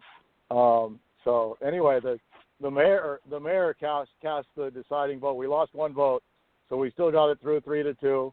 A lot of heroic efforts to get it open. I still got a lot of amends to make for people that worked hard, right? My whole journey, a lot of people putting in a lot of weight for me. So home run. So they're on season 3 now. And I've been to the opening all 3 seasons, right? The first season, nobody was there. It was a learning season. It was a great season. At the end of the day, they booked a ton of special events. And then season 2 got interrupted by COVID. It was taking off great. Well, season 3 opened here just this last October. And so right here too, right again. So our venue opens again in Indian Wells, and then the Revelry comes on at the same time. Right sort of in the middle of COVID. But because they're both outdoor experiences and they both involve a lot of social distancing already, they're in the sweet spot. Right. So season three, they can't do the special events, right? Because those are big group events. And that was a big chunk of the revenue draw. But the hotel next door put in a water park, and so now they're booking all these soccer teams and baseball teams and 14-year-olds. And so the first night of opening, it was like 100 kids there. They all got sent over from the hotel, and Steve tells me it's been like that over and over again, right? They're outdoors. They had some bad weather last weekend. But net, it's the word's out now in season 3. And, I can't wait to see what we do next with them, right? We did a 3-year contract with them to get the seeds planted, get the roots in the ground. And just hats off to everyone involved, right, for taking a chance on something like that. Because we wouldn't have got this Revelry without that. You win the next thing with the previous thing. Now, like this whole 6-year battle for us has been, we were baking this cake because we're creating a sport, right? That's not easy. You got to do a lot of homework. You got to have a lot of things in place, and you got to have an anchor location to launch from. So that all took 6 years, which really isn't that bad if you think about it, because now, we've defined the court, we've defined the specifications, we've got the software, we know the game is broadly appealing, and now all we have to do is start up the mechanisms of competition. And now we're going to have a whole alternative format of putting-only sport, and then we're going to add the sim screens, and then we're going to have another version that involves the entire game of golf played on a 1,200 square foot playing field. It's the true game. Yeah. You're going to have people that never have golfed before are going to go out on a traditional course and shoot sub 90 the first time they've ever seen a greenfield course. Guarantee it. Oh, for sure. I mean, you've got people who are going to be very proficient at putting, which, it all starts with the short game. So, I can definitely see that happening. And it's great. I'm really, excited not only for you, obviously I'm excited for you, Dave, but I'm really excited for the industry because it's nice to see, we can still celebrate the traditions of the game, but it's nice to see that golf is, finally gravitating into new areas and new ventures because, again, we're attracting people. COVID's done a little bit this year with again, because of the social distancing that, as I mentioned earlier, kind of got that shot in the arm to get people interested in golf.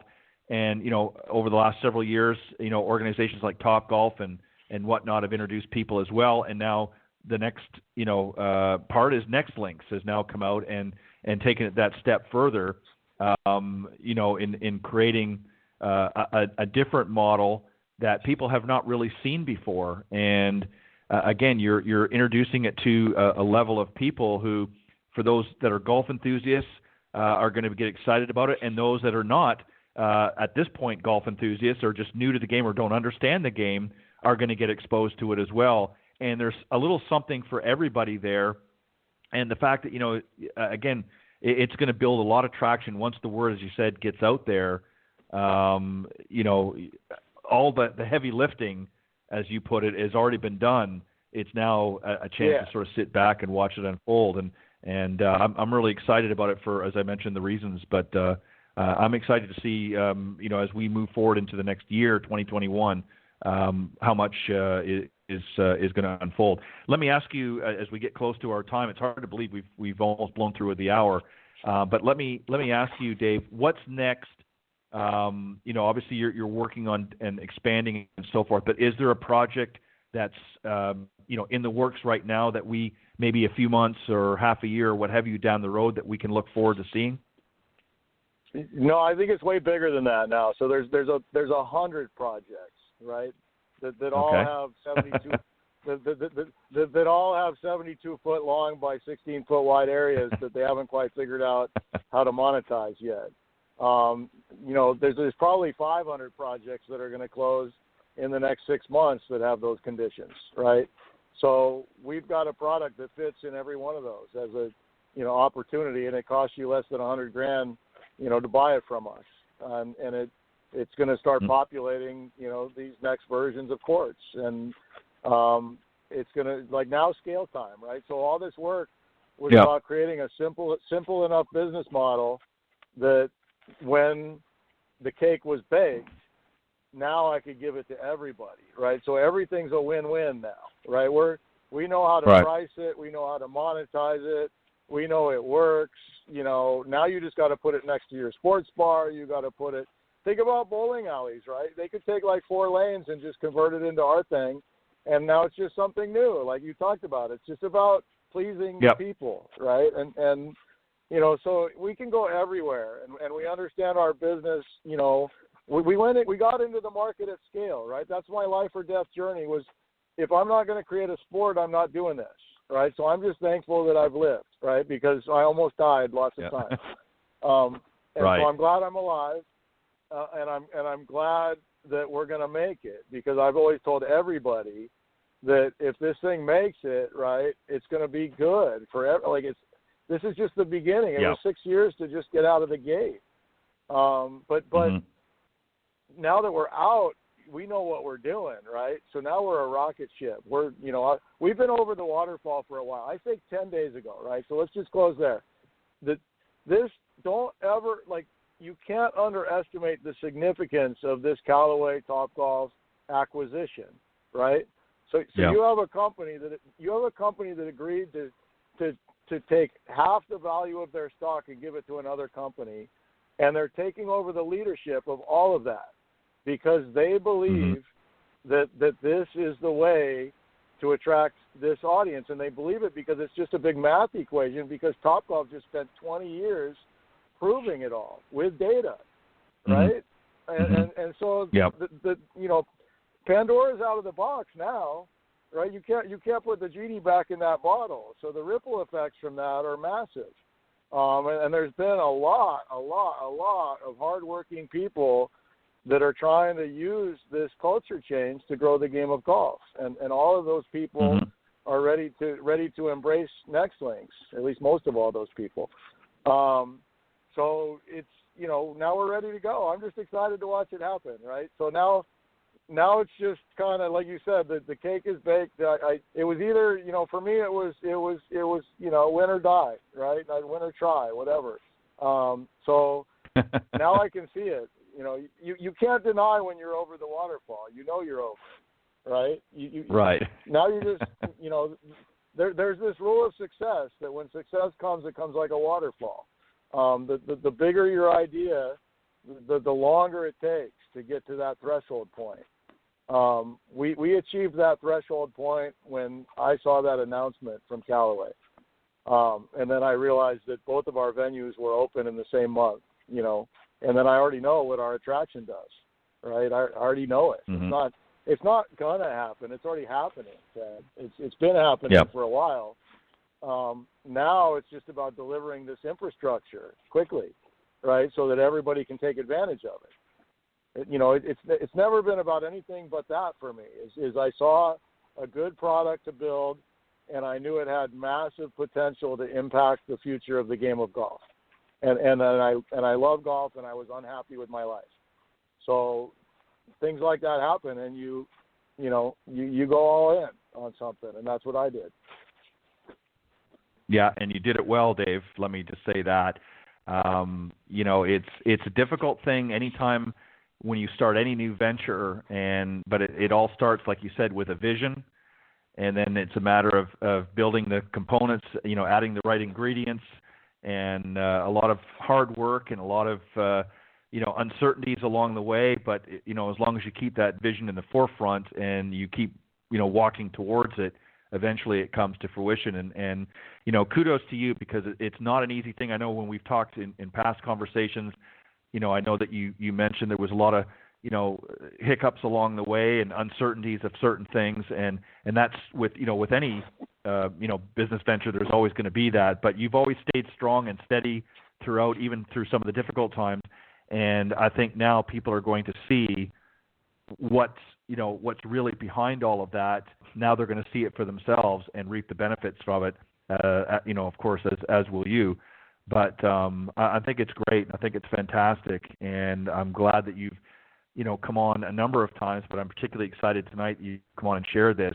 And for those that want to experience for themselves, let's direct them to the website so they can kind of visually see it right now. And if they're in the area or able to get to the area and actually get out and get a hands-on experience, we'll tell them that as well. But where can they go to get more information if they want to learn more about it, and where let them know if they if they're able to get there, where they can go and experience it for themselves? Yeah, so we're in the Mesa. We're in Mesa, Arizona, right? So the greater Phoenix area. So there's a lot of people in Phoenix, and the Revelry is wide open. It's right next to Bass Pro Shops. It's a mile from Cubs, training camp, right next to Bass Pro Shops in the Riverview Mesa area. Can't miss it. So so I'm going to be here tomorrow night. It'd be fun. The Revelry, www.therevelry.com is their website. Love to see a bunch of people. If anybody knows Bob Parsons, I'm dying to get him out here and give him a personal tour. So I'm not kidding. I'm serious. No, I know. So anyway, I know you are. Tomorrow night, I think it's going to be popping. I guarantee you, if Bob Parsons spent 30 minutes with me, he would write me a check before he left. I have no doubt. Well, Dave, I want to thank you, and I plan on, when things settle a little bit for me, I plan on making my way out that way and checking it out for myself. I'm very, very excited for you, and very excited about Nextlinks' continuation success. I know it's been a lot of hard work behind, a lot of people involved, but you were the man that spearheaded the vision, and so hats off to you. And I want to thank you once again for coming on the show tonight and sharing it with my audience. And you have an open invitation. You're welcome to come back. And as things, progress, reach out and let me know, and I'll be more than happy to bring you back on, and we can talk about the next evolution of golf and maybe the next project you might be working on. Who knows? There might be something else you got cooking that you're not sharing yet, but we'll find out. Well, no. So I really liked it. You were one of the. There's a few people I talked to really early on, and you were one of them. And sort of our random meetup at PGA show was really fun and special. And so I'm available to come on anytime. Right now, I just want to see people help me get a lot of people into this revelry so they can see for themselves. Right? That's my goal. I couldn't agree more. Dave, thank you very much for joining me tonight on Golf Talk Live. It's been a pleasure, and much continued success. Go to therevelry.com if you want to check out more information. And if you're in the Mesa, Arizona area, make sure you go and visit it. You can get all the information from their website, exactly where it is. Dave's already given you a heads up, but get out there and check it out. I think it's going to be worthwhile. I think you're going to have a lot of fun, and Dave's excited to have you come out and join in on the fun. So make sure you do that. Dave, is always a pleasure, and I look forward to you joining me again on a future show. Thank you, sir. All right. Take care and enjoy yourself. All right. Bye-bye. All right. That was Dave Shultz, CEO of Nextlinks out in Mesa, Arizona, at the Revelry, which features their latest project, and it's also at Indian Wells Golf as well. And you can also check out the Shots in the Night, if you will. Check it out there as well. But I want to also thank you, the panel from earlier on in Coach's Corner. Thanks, guys, for doing a great job. John Hughes, Brian Dobby, and Jamie Leno-Zimron. Thank you for always bringing your best to the panel discussions. And again, thanks to my very special guest this evening, Dave Shultz, from CEO of Nextlinks. And I want to thank all of you for tuning in each and every week here on the broadcast. And just another quick side note, I may have mentioned, I don't believe I have yet, but both of the shows are now picked up. For those of you that subscribe to Morning Read, you may be familiar with that, morningread.com. Both of these shows, Golf Talk Live and my other show that I do Tuesday mornings with my good friend, LPGA professional Cindy Miller, the Women of Golf, are also under the podcast there. You can check both of them out there. They're going to be, each week we'll be sending some new episodes to them and that. So if you're a subscriber to Morning Read, you may you may already be familiar with it. But if you check out the podcast, you will see Golf Talk Live and Women of Golf has recently been added to their list of great podcasts to tune into. Thanks, everybody, for joining me this evening. God bless, and I will see you next time right here on Golf Talk Live.